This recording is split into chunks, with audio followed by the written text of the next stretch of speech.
Vamos aos melhores momentos desse jogo maluco, um 4-3, o Ceará saiu perdendo por 2-0, Caio comenta. Que jogo doido, Caio. José, os primeiros 15 minutos do Ceará foram qualquer coisa de tenebrosos, né? Em 15 minutos o Vitória já tinha finalizado 6 vezes, o Ceará nenhuma, uma delas esse golaço do Léo Ceará e escancarando um dos erros de posicionamento do Ceará no jogo todo. O Ceará não deu uma segunda bola. Todo esse rebote na frente da área era do Vitória. O Léo Ceará acertou na veia também, né? Foi uma precisão absurda. Precisão absurda.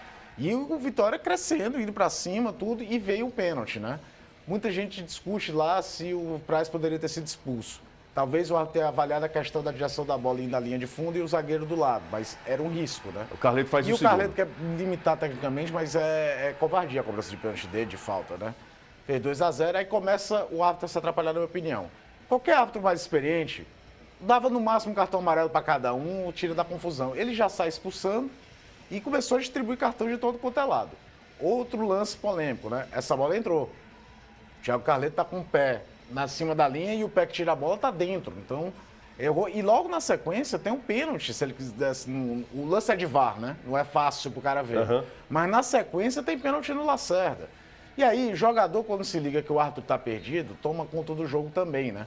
Virou uma grande confusão, inclusive com cena de presidente de clube entrando no gramado, coisa que já deveria ter sido abolida coisa no de futebol brasileiro. Década de 80, 90, 80, né? 90. Aí a gente vê o pênalti a favor do Ceará, o Vico já tinha amarelo. E aí eu fico me perguntando, será que ele deu o amarelo lembrando que o Vico tinha amarelo? Porque o Luiz Otávio saiu correndo para avisar. Aí o Sobis perde.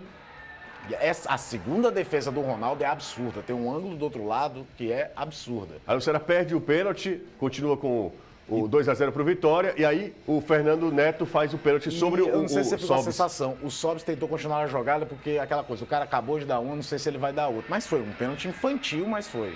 Aí o Vina, cara. O Vina para Tem uma fazer gol história contra o com Vitória. que é absurda, né? Aí foi 2-1 para o Ceará. Esse resultado levava o jogo para os pênaltis, né? Isso. A decisão para os pênaltis. Aí já no comecinho é duro, porque é um gol contra do Thiago Carleto. Mas se ele não tenta cortar, o Vina fatalmente fazia o gol, né? É aquela coisa de fechar na cobertura, a fatalidade para o jogador de Vitória. E o Ceará vai virar o jogo. É impressionante como o Vina voltou voando no segundo tempo. Parece que as ofensas do Paulo Carneiro fizeram efeito. No blitz do Sobis com o Vina toma e o Fernando Sobral, que normalmente é quem toma para servir alguém, faz o 3-2. E aí que pensou, o jogo tá tranquilo, você pode tomar 2 gols, um gol que pode se classificar. E não é que não ficou, o Ceará continuou cometendo alguns erros defensivos que não costuma cometer, principalmente nessa história da segunda bola de rebote. E o Vitória estava jogando nisso, abriu, chutou, tenta bater de fora da área. Não tinha muito plano, né? E aí vai tomar o 3-3.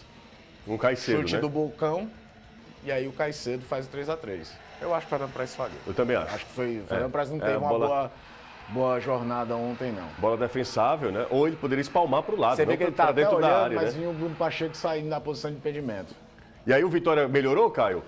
Aquela coisa do abafo, mas você tá vendo? Bola de fora da área. O Rafael Carioca, viu aquele balaço? Chutaço ali. Teve outro que a gente não tem mais, Aí, o Gabriel Furtado, que bateu no travessão. Que golaço, hein? E você sabe quem? O gol é lindo, né? A execução do Lima. Mas sabe quem foi muito importante para esse gol? O Bergson. Porque quando a bola chegou lá na ponta direita, o Bergson estava sozinho.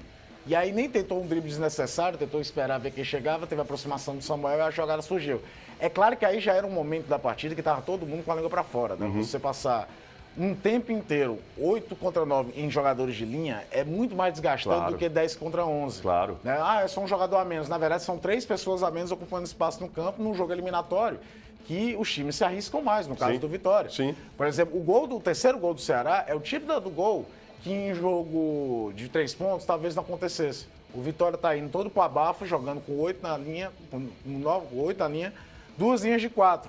Normalmente você não vai tentar um drible ali na frente, mas você está no desespero indo para frente, o Ceará fez a blitz, levou a melhor e aí o Vina serviu o Fernando Sobral. Vamos lá, vamos conversar com o Danilo, porque o Danilo estava nessa com o Caio e também com o Alessandro Oliveira, lá no nosso canal no YouTube.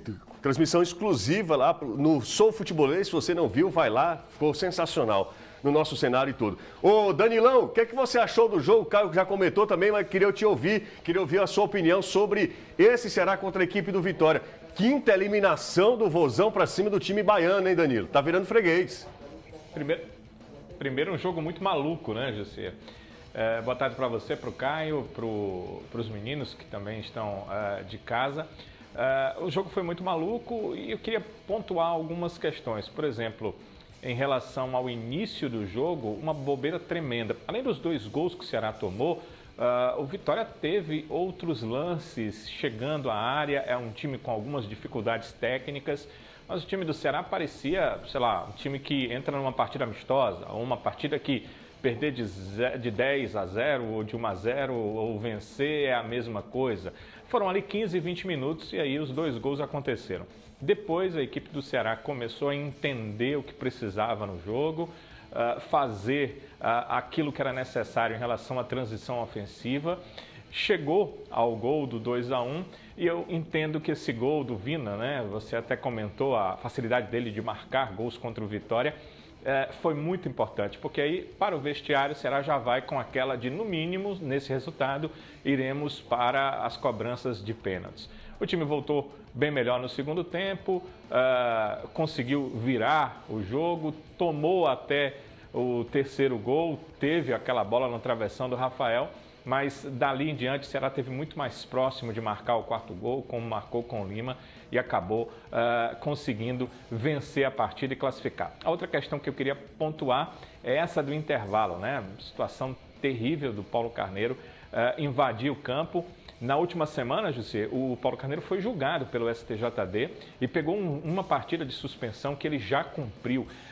O auditor relator até colocou 5 jogos de suspensão para o Paulo Carneiro como o correto, mas os auditores preferiram 1. Ele vai voltar para o julgamento, né? E esse relator deve dizer assim, ó, bem que eu avisei que ele merecia mais, teria ficado fora desse jogo e não teríamos esse problema aí do intervalo, que parece futebol, sei lá, década de 60, 70, quando a gente nem militava no futebol. É um cara que é histórico, presidente histórico do Vitória. Dos melhores momentos do Vitória, Paulo Carneiro era presidente do clube. Tanto que trabalhou em outros clubes como profissional contratado. Teve no Atlético Paranaense, rodou. Agora que ele anda perdendo a mão nos últimos tempos, como teve na história do dinheiro que a CBF mandou pro futebol feminino, que ele disse que não ia botar no futebol feminino do Vitória coisa nenhuma, que o dinheiro era do Vitória e jogou pro profissional de futebol. Vamos ouvir o Gutinho? Vamos. Gutinho estava feliz da vida ontem com aquele sorriso cativante, né? O Guto, olha que coisa mais... Você não pode dizer não. Mas na hora daquela bola que entrou e que depois teve... Ele ficou pistola? Ficou, viu? Guto, fala aí, Guto. Nosso time não começou bem o jogo, né? A gente já está começando a conversar a respeito de algumas coisas que nós observamos na partida, buscar alguns dados para saber, porque quando você está com cansaço, nós tivemos um dia menos de descanso que o time do Vitória. O time do Vitória jogou no sábado, nós jogamos no domingo. Eu não quero colocar a culpa nisso, dos 2 gols iniciais, né? Eu posso dizer que pode ter existido também um pouco de relaxamento em cima da pressão que vinha, da gente não ter vencido no Campeonato Brasileiro e conseguir vencer, então momentaneamente dá um certo relaxamento. Bom, e aí o Ceará também não tem muito tempo para descansar, porque domingo o Ceará já encara a equipe do Atlético Goianiense fora de casa, é sempre um adversário muito, historicamente difícil. Se o Vitória, nesses últimos jogos contra o Ceará, tem levado a pior contra o Alvinegro, o Atlético Goianiense sempre complica o futebol cearense, né? Não é somente o Ceará não, mas nesse caso será o adversário do Ceará lá em Goiânia. Essa questão do cansaço, a gente precisa levantar a discussão, porque é um negócio desumano, né, Caio? É curioso porque é o seguinte, em algum momento vai ter jogador que vai ficar mais tempo de fora. Você nota que, por exemplo, um Fabinho, que é muito forte fisicamente, entrou mal, pode ainda estar tendo reflexo. A questão do Kleber, por exemplo, não poder ser utilizado por conta de já ter atuado na Copa do Brasil pelo Barbalha, pode ter sido muito bom em relação ao brasileiro, porque ele vem sendo titular quase todos os jogos, só não foi titular contra o Atlético Mineiro, e é um jogador com porte físico, tudo, então pode ser que não chegasse em condição. E um dos segredos para qualquer treinador nesse campeonato vai ser como rodar o elenco, evitando lesões e mantendo times competitivos. Porque a gente sabe que fazer isso no Flamengo, no Palmeiras, no Atlético Mineiro é mole. Mas fazer com o elenco do Ceará, do Fortaleza, que tem um corredor mais curto, é muito mais complicado. E aí a gente tem que também enaltecer o poder de recuperação que o Ceará teve. Além do desgaste físico, o time precisou correr contra o prejuízo, tomando 2-0, com jogadores a menos dentro de campo. E ainda teve algumas situações, por exemplo, ele tira o Lacerda no intervalo. O Lacerda, até para esse tipo de jogo que voltava do intervalo com 2-1 e que o Vitória fatalmente ia ficar só com as 2 linhas de 4 embaixo se defendendo, O Lacerda distribuiu o jogo melhor do que o William Oliveira. Ele fazia já isso no final do primeiro tempo. Só que ele com cartão amarelo, com um árbitro que saiu distribuindo cartão para tudo quanto foi lado, era um risco de expulsão para o teu zagueiro. Então ele foi lá e colocou o Thiago. Agora, curioso do jogo é que teve 200 cartões amarelos e o Leandro Carvalho não levou, né? Não acredito, não acredito. Tava esquisita essa arbitragem, inclusive. Vamos conversar com o Guto, ele enaltece o poder de recuperação, de reação dos jogadores do Ceará. Mais positivo, como eu falei, né?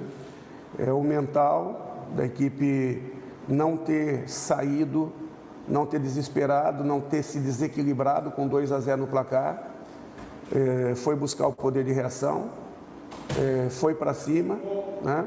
Conseguiu reagir, conseguiu o primeiro pênalti e acabou perdendo e nem por isso desistiu.